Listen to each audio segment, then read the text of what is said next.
looking good. We're going to cover them pretty extensively with Danny Polishuk a little bit later in the show. The good thing we can point to, for real, is the economy. It beat expectations by double this week. Okay, we've discussed it. Unemployment and job creation both beat expectations by double. The inflation report cooled, which means the American economy is taking off. Well, we're moving on now. And that's where we like to throw our energy, just behind the positive stuff. One of the reasons it's taking off, though, is because of deregulation. And I wanted to talk to you about that for a minute. There's a lot of sensationalism to get into, but I want you to understand the whole point of this show should be the whole point of every show you listen to. How do we all help each other? Like, I don't care if you're a Democrat. I truly don't care. I don't agree with a lot of the things you say. Like, I don't believe men can have babies if you're one of those moon bats. But I still want you to have a good life because you live in the same friggin' country as me. You got to look at it like you bought a house or you rented a house. The point is, when you move in, you don't want to see the neighborhood go downhill. You want to see things get better. Because if your guy 3 houses down is making more money fixing up his house, then your house is worth more money. You know, but if the guy down the road from you, you're like, wow, you know, my neighbor next door smells weed. Okay, they're partying. But if you hear the guy 2 houses down and you're like, he's actually smoking crack. That can't be good. You don't want to be in that neighborhood. Okay, America was going in the direction the last 4 years of the house smoking crack, which is no small coincidence considering who the president's son-in-law was. Hunter's a dirtbag. It was actually his son. I don't know where I got the in-law part from. There was no law when it came to the Biden family. But the fact remains, you want to see the country thrive. So if you're somebody listening, like hate listening, because you're like, oh, Fox News Radio, I'm going to get this guy, this fat Republican. I can't stand him. If you're tuning in for that reason, you understand, like, I'm still rooting for you. And if you're a Republican, just the same. I know you want to, screw these Democrats. Own the libs. But the goal is actually to make their lives better. Because if their lives improve, you know, collectively, yours improve by result, you know, as a result. So that's what we're after. So when I bring up this EPA thing really quickly, this regulation thing, it is the absolute least exciting thing going on in the news right now. Like, I'm aware of that. Like, you're going to start a 3-hour radio show with a talk about EPA regulations. Okay, I mean, you got some big testicles to pull this off, bro. You do. Okay, because nobody's like, all right, Friday, let's throw on the Jimmy Show. We're going to have a good time now. He's talking about EPA regulations. But here it is. The reason I bring it up is because in slashing all of these regulations, they now make it cheaper for automobile manufacturers to produce cars, which means it becomes exponentially cheaper for you to buy cars. Well, we're moving on now. And the easier things become in this country, okay, the more the edge comes off. Okay, I've said this a lot. We wind up spending time fighting over things that don't matter. That's where you want to be as a country. Like last week, we really devoted a few days in the news cycle to fighting over Bad Bunny. Who cares? Good for Bad Bunny. Sold a lot of records. I don't care about Bad Bunny. Good for him. I'm more focused on Playboy Bunny. I love it when you talk dirty. But the point, I'm just saying. But the point is, when you're living in a country where they can fight over the halftime show, things are going good again. That's the point. Because I promise you, people with real problems are not saying to it, more importantly, honey, did you see that halftime show over there? You know, people are struggling to keep the lights on in their house, can't put food on the table. They don't care what Bad Bunny's doing. So as the quality of life improves in this country, what you notice is the debates become more superficial. Like right now, we fought over Bad Bunny. We fought over voter ID. Voter ID it's hilarious to me. We're going to cover it tomorrow night on my TV show with Jillian Michaels and Kennedy are on the panel. And we're going to talk about all these claims that voter ID would disenfranchise millions of voters. It's such garbage. Guys, voter ID is ID, meaning everything you do in your life requires ID. If you're a guest in this building that I'm broadcasting from today, you showed ID at the front desk. If you applied for a job to be in this building I'm at today, you applied. And that same goes for every building you guys are listening in around the country on 200 stations. If you drove to work, you needed an ID. If you took an Uber, at some point in order to establish that account, you needed an ID. Okay, if you checked into a hotel, if you rented a house, if you bought a house, you got on a train, you got on a plane, you needed an ID. I said it before. in the Democrat worldview, because they keep trying to tell you voter ID disenfranchises black people and women, it's so absurd because it infantilizes them. There's nobody living anywhere in society that is incapable of getting an ID in the year 2026. But imagine, Chuck Schumer said voter ID is Jim Crow 2.0. So in Chuck Schumer's worldview, the movie Snakes on a Plane couldn't happen because Samuel L. Jackson wouldn't have an ID to board the plane. Like that becomes the catchphrase. I'm tired of these mother effing ID rules on this mother effing airline. And that's the end of the movie because they can't do anything. No snakes, no plane, no nothing. It's absurd. So when you see yourself fighting over things that are make-believe, you go, oh, the real stuff's getting better. So let me give you some of the reasons why the real stuff is getting better. Here is Trump at the White House. It's him. It's Lee Zeldin. They're talking about the start-stop feature, rolling back policies. These are all things that were implemented in the name of climate change. Now, climate change, as you know, should all be, in all honesty, be called climate change because the claims keep changing.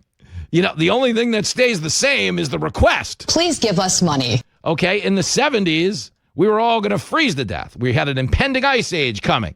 And they were like, in 10 years, the whole place will be frozen. Please give us money. Okay, but the 70s, we didn't freeze. The 80s became the era of global warming.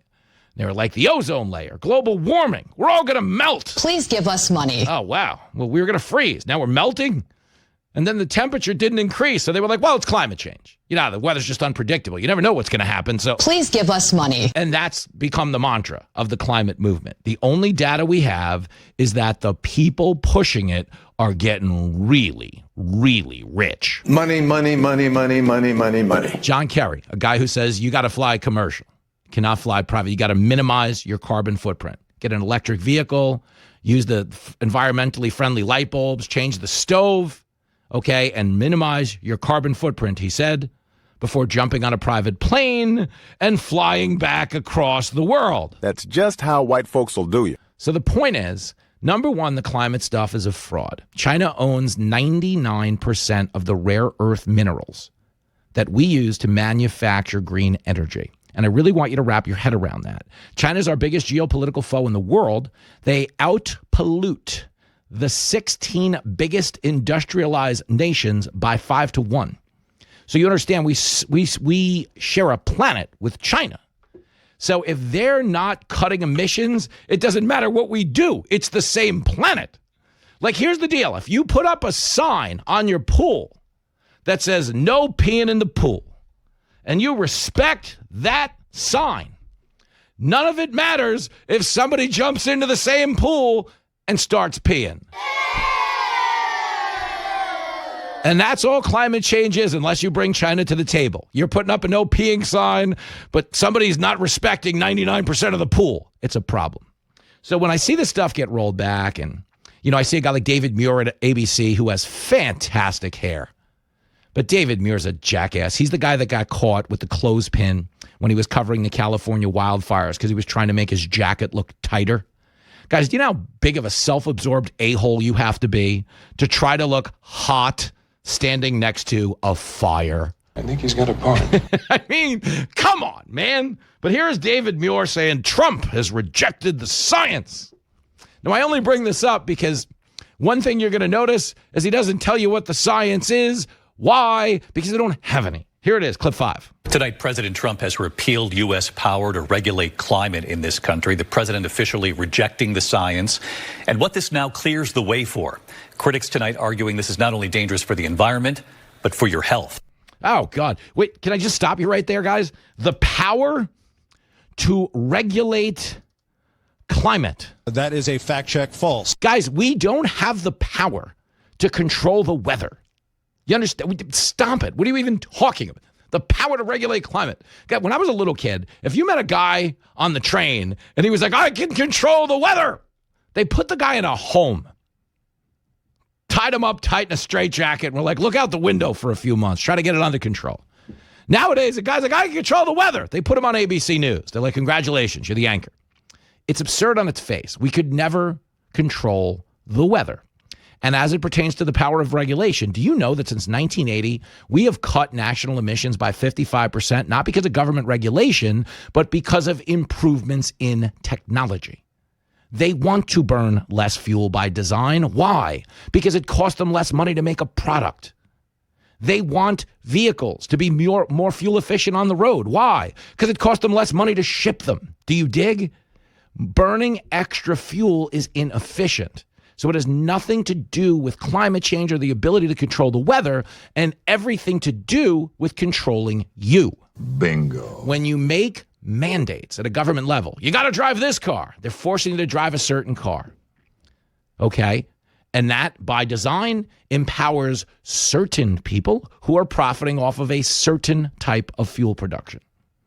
Okay, when you say you got to use this light bulb, when you got to say you got to use this stove, somebody's making those stoves. Somebody's making money off the government regulation, and somebody's being forced to line their pockets. In every single case, that person is you. Correctamundo. So you understand, getting rid of regulation incentivizes these companies to produce cleaner products. Why?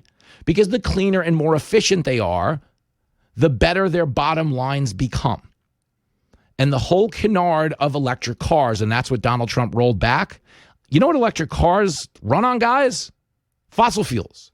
They run on fossil fuels. You plug them into the power grid, which is powered by fossil fuels. You're not doing it with solar. You're not doing it with wind. You're doing it with coal. So when Trump rolls back regulations and you hear somebody like David Muir, Gavin Newsom be like, oh, hell no. Now we're all going to die. No, we're not. Everything's going to get more efficient and it's going to be a little bit cheaper to buy because they got the government the hell out of the way. That's why it's a win. You don't have to be a Republican. You don't have to be a Democrat. You have to be a person buying anything in this country. If it's cheaper and it's more efficient, you're doing a hell of a whole lot better. Well, we're moving on now. Moving on up.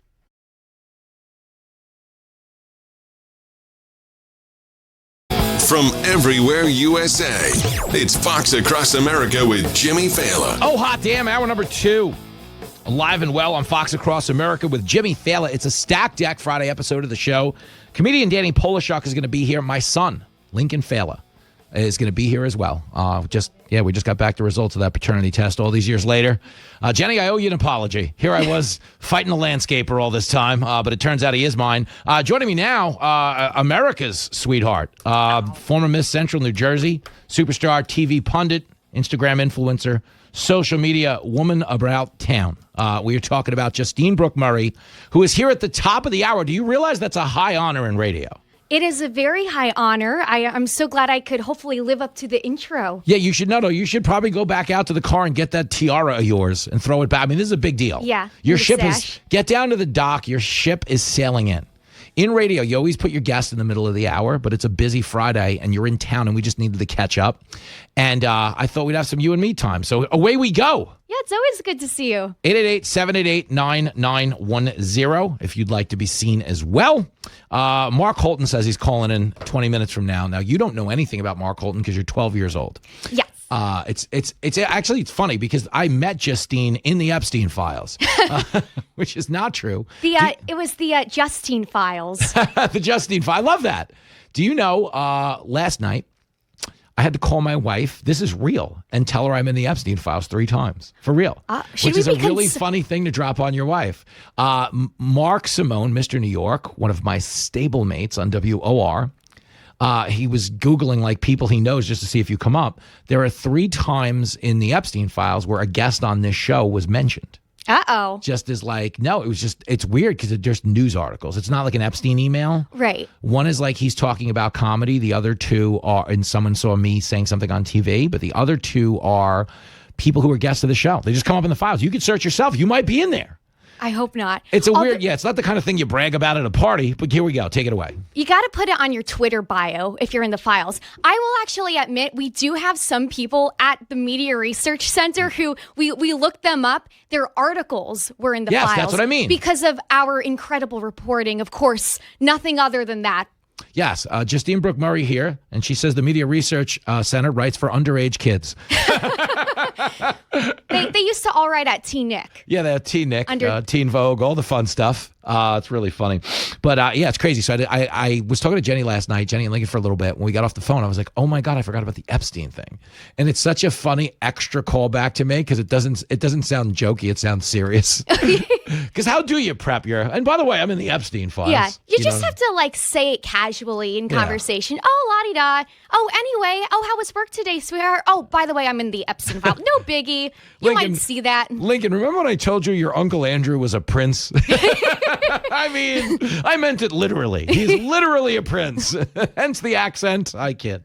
So it was a bit of a food fight in news this week. Like you, I'm sitting here rooting for them to get this Nancy Guthrie situation under control because you just feel so bad, and it's a heavy thing to watch. I haven't spent any time speculating on it because I don't really want to trade on the notoriety of the case because I feel like a lot of these dirtbags are probably phoning in fake ransoms. Did you see that loser who wanted a 1 Bitcoin ransom to give them dirt on the guy who wants the ransom?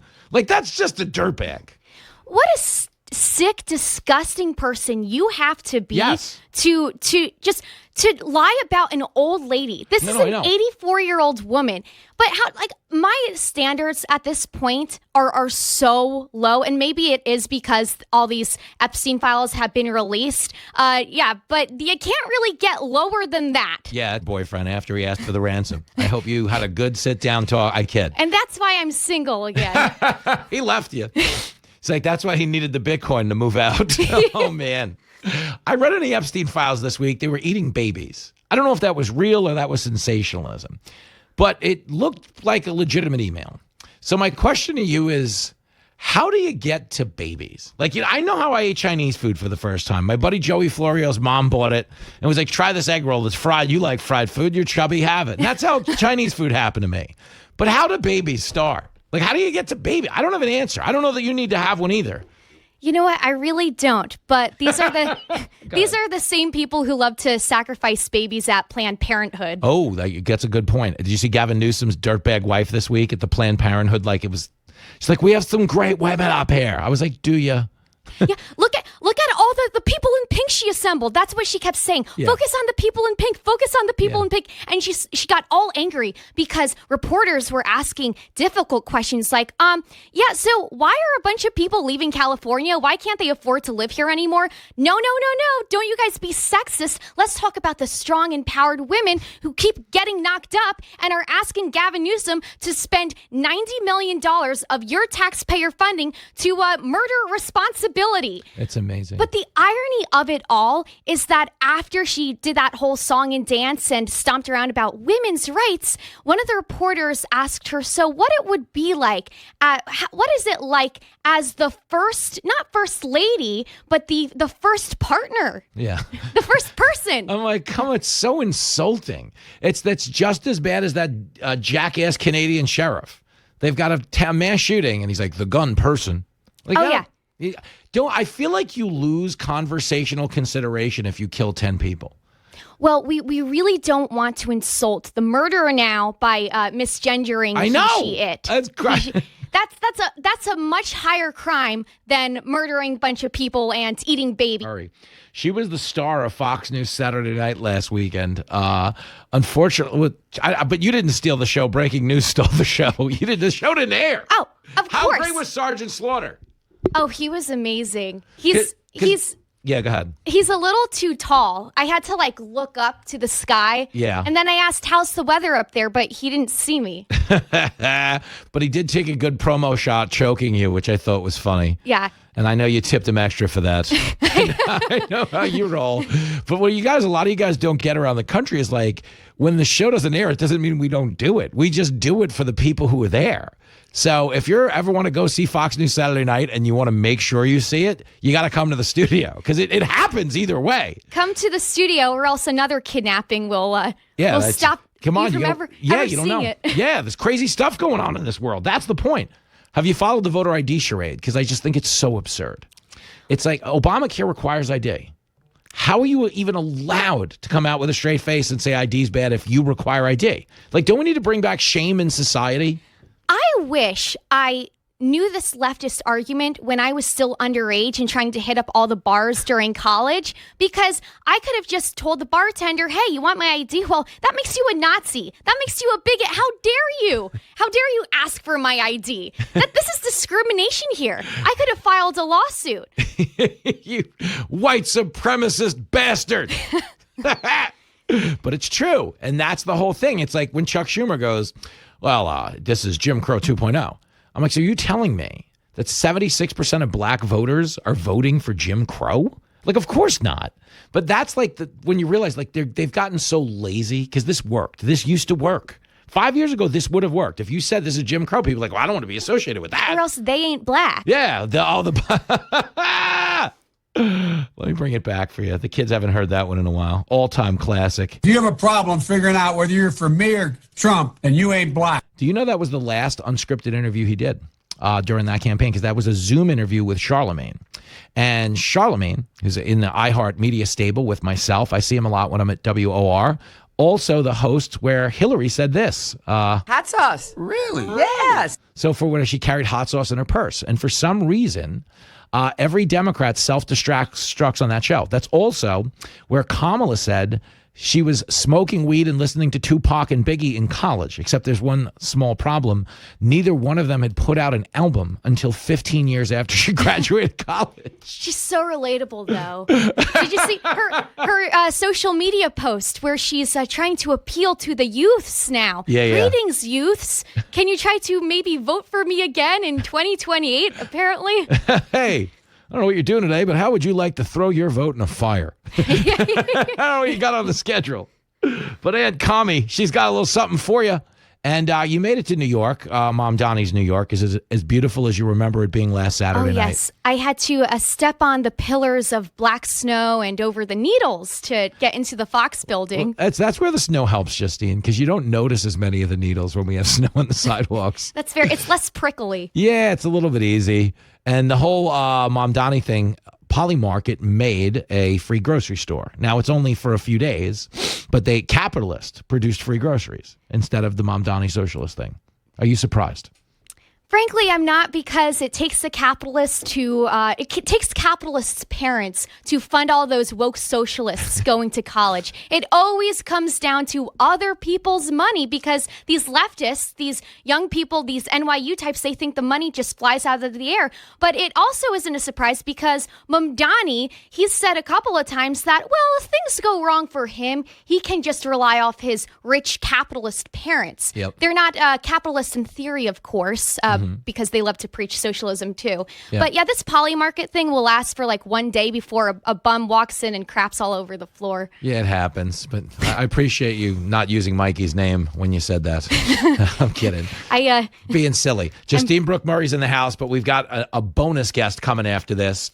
He is a movie star. He was in Teen Wolf. He was in Pee-wee's Big Adventure. He was in my all-time favorite comedy, The Naked Gun. I'm talking about Mark Holton, who claims he wants to call in and hang out with us in the next segment. Now, this could be, for all I know, this is fake news. I don't know, but we're going to find out on the other side of this commercial Teen break. Wolf, so was he was in Twilight, right?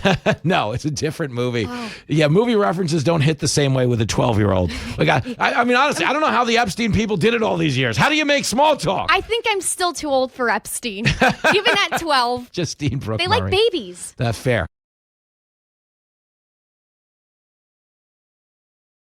This is a show, first and foremost, that prides itself on data.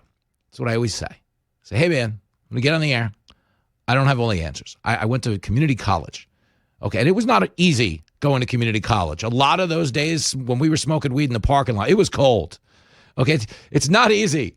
It takes a lot of guts to cut bowling when that's one of your electives. It's not easy to cut bowling and go eat a sandwich and hang out at the Roosevelt Field Mall. You think that was easy for me, ladies and gentlemen? To stay home and play video games for 16 hours a day and then go take a class about rap lyrics. It's a lot of fun. Shout out to Cool Mo D. But the point is, I get on the show every day. I will play you data, and then I would talk to you about it. I'll give you a take on it. But we're not citing my data. Here is CNN. And we make fun of CNN a lot on this show. CNN is the worst. All right, fair. But editorially, they might be.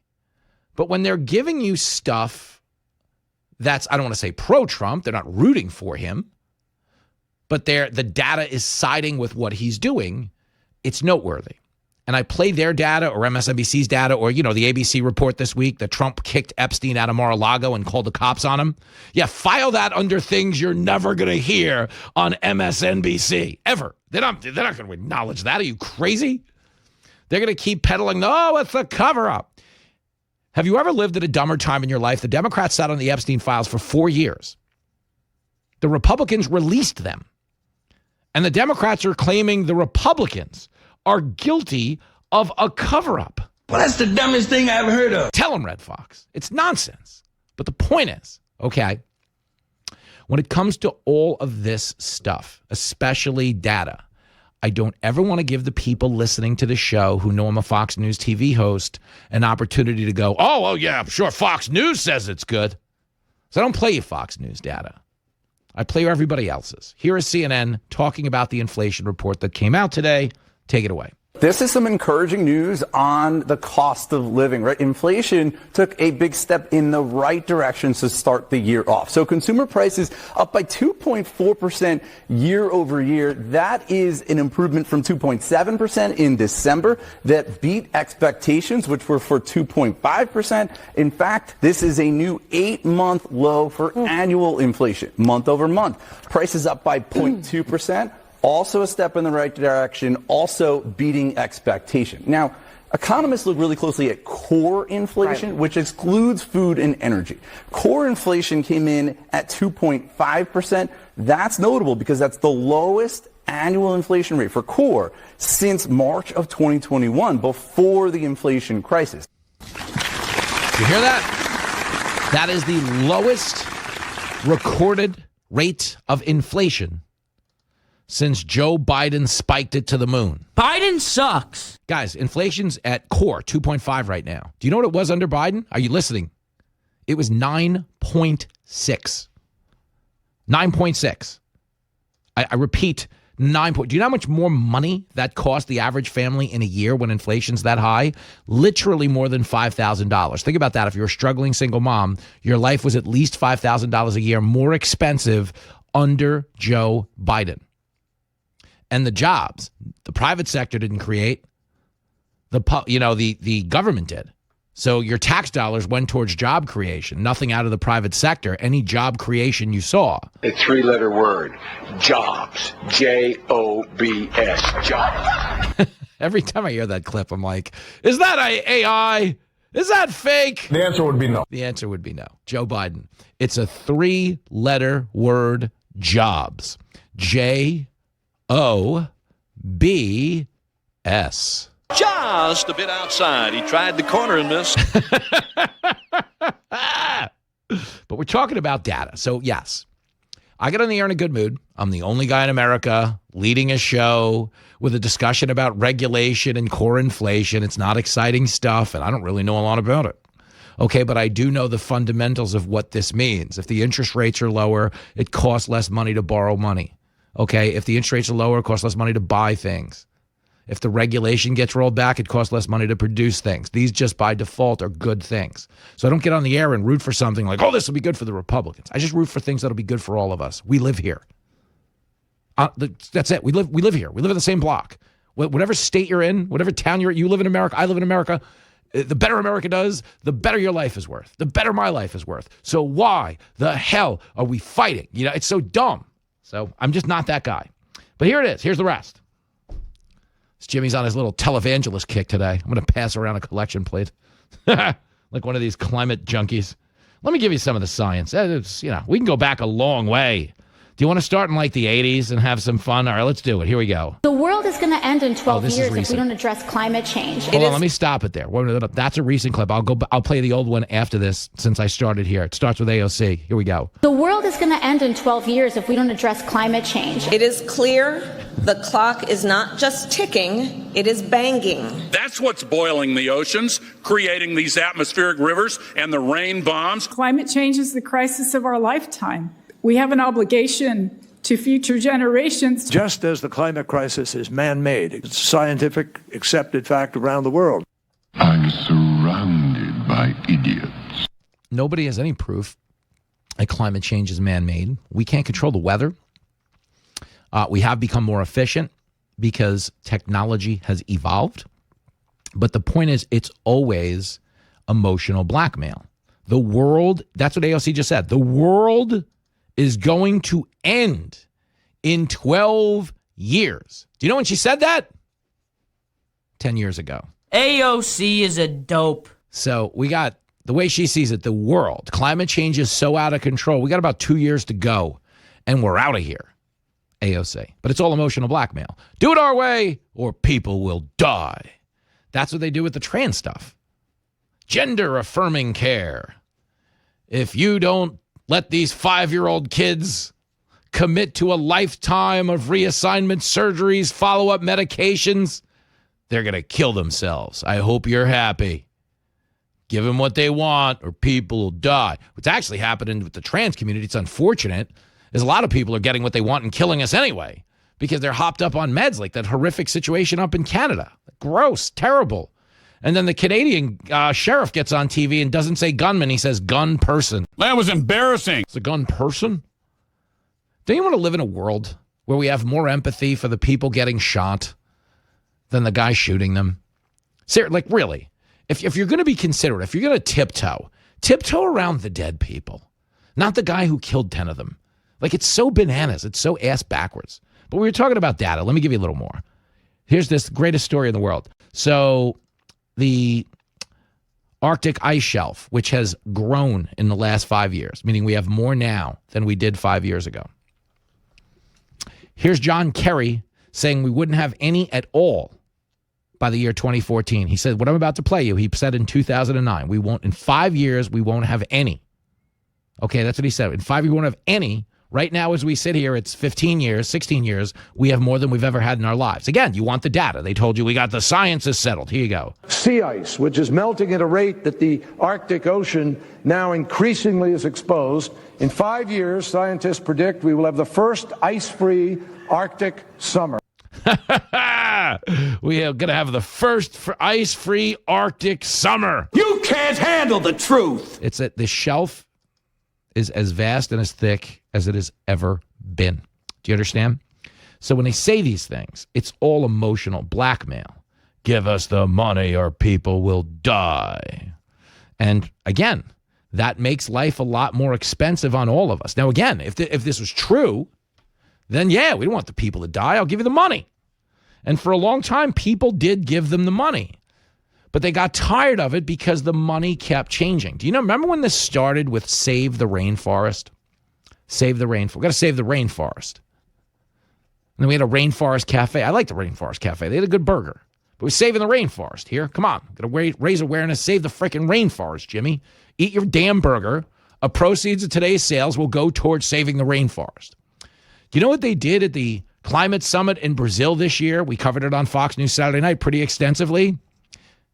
Okay, they were having a big climate conference down in Brazil, so they eliminated 10 miles of the rainforest. Save the rainforest. So we got to chop it down.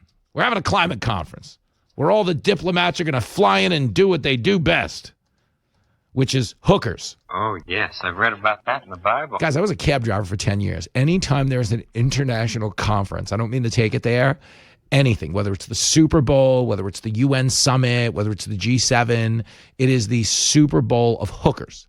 Okay, as a cab driver, that's all you drive around during UN week. Nobody commutes into the city because they don't want to be in traffic. All the streets get closed.